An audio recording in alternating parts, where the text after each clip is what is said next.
بندر، بادشاہ اور بھوت۔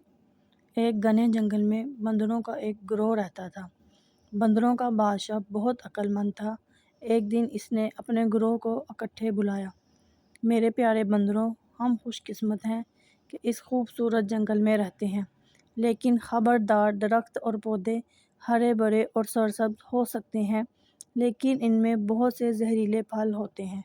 تالاب صاف چمکتا ہوا پانی ہو سکتے ہیں، لیکن ان میں سے ایک میں بھوت رہتا ہے، اس لیے پہلے مجھ سے پوچھے بغیر کچھ نہ کھاؤ اور نہ پیو۔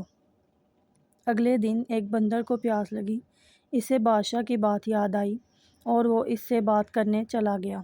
بچے، فکر نہ کرو، بادشاہ نے کہا، میں تالاب کی چھان بین کروں گا کہ یہ محفوظ ہے۔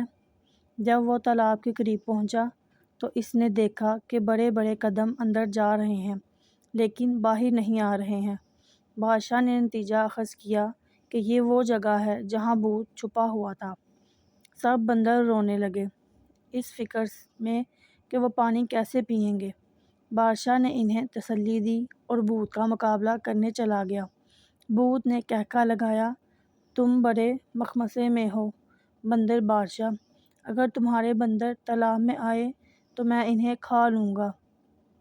اگر وہ ایسا نہ کریں تو وہ پیاس سے مر جائیں گے۔ بادشاہ نے پوچھا، مجھے کوئی حل تلاش کرنا چاہیے۔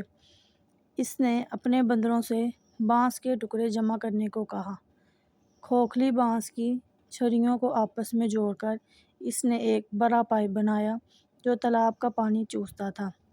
بندر اپنے دل کی خواہش کے مطابق پینے کے قابل تھے۔